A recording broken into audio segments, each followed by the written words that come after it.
This is it, right? The rock stole? Aye, lad. The Council of Valkyries. The Valkyries are of Valhalla, are they not? Glad to see you're paying attention, brother. You are correct. Valhalla, the great hall of the Einherjar, is their home within Asgard. But while there, they are subject to the scrutiny of the All-Father himself. And relations between the Valkyries and Odin were tense during my tenure as his advisor. Why? Well, that's an even longer story, lad. For now, why don't we look around for some clues?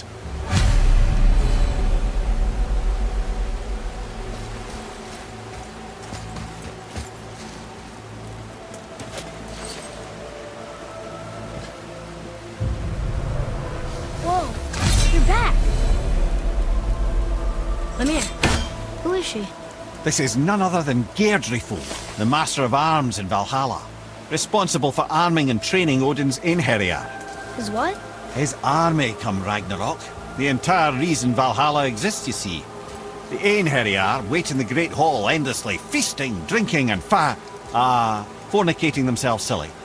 Once Ragnarok begins, Odin calls them into service to fight on his behalf. Geirdriful had her hands full training that lot.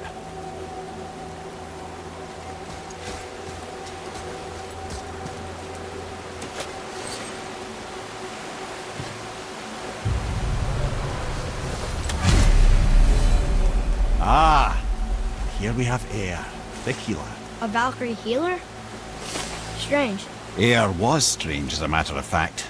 Very quiet, very calm. Where her sisters were violent rapids, Eir was a gentle stream.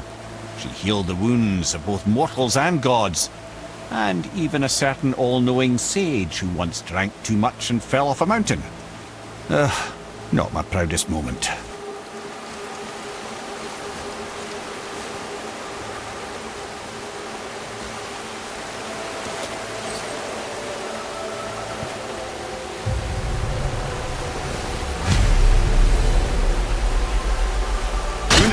Mistress of War.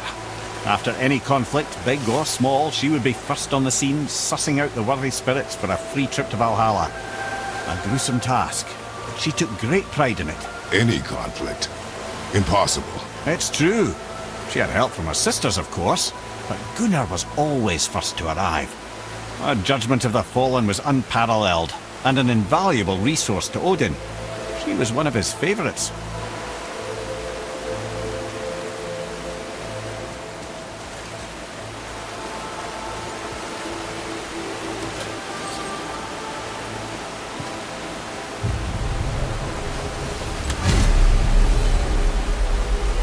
This, my friends, is Kara. Now, Valkyries are volatile by nature, but Kara, the lass is wild storm personified. A wild storm. Aye, calm and collected. Then the air would shift and the fury of her storm would unleash. It was beautiful in a way, assuming you could find proper shelter. Her tears would cleanse the blood-soaked battlefields.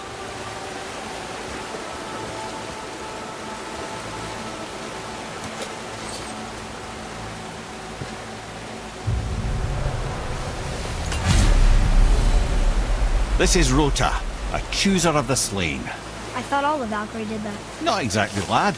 Although that is what they're most famous for, and by far their greatest responsibility. You've seen what happens to the dead without the judgment of the Valkyries. Hellwalkers. That's right. Rota, Gunnar, Skuld. Without them to clean up the aftermath of battle, hell overflows with souls meant for Valhalla. A sorry state of affairs. Rota must be beside herself.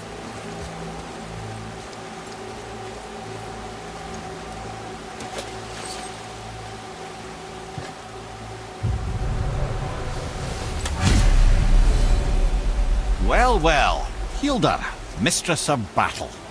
She and Odin got on quite well, actually. Her and the other Valkyries, not so much. She would spend most of her time here in Midgard observing discord between the living, and sewing some up herself from time to time. She lived for conflict. Some say she was conflict personified. I wonder what will become of her now that she's free.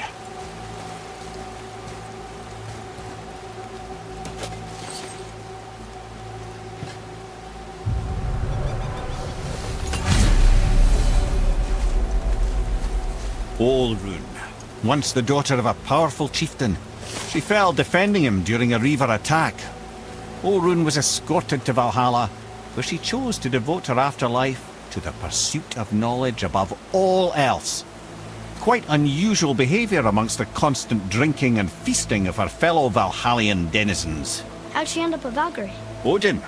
He saw a kindred spirit in Orun's single-minded pursuit of knowledge.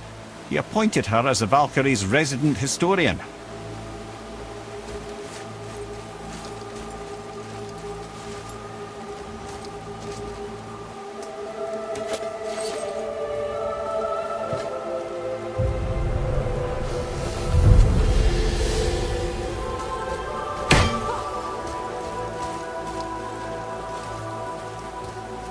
Ah, Gondul. Beautiful Gondul. And? Huh? That's it? Beautiful Gondul? No story or anything? Oh, sorry, lad. The sight of Gondul always took my breath away. Gondul had a silver tongue, a sharp wit, and struck a figure so stunning it literally drove men insane. Odin forbid her from setting foot in Midgard after a time, as insanity is not a welcome trait in Valhalla.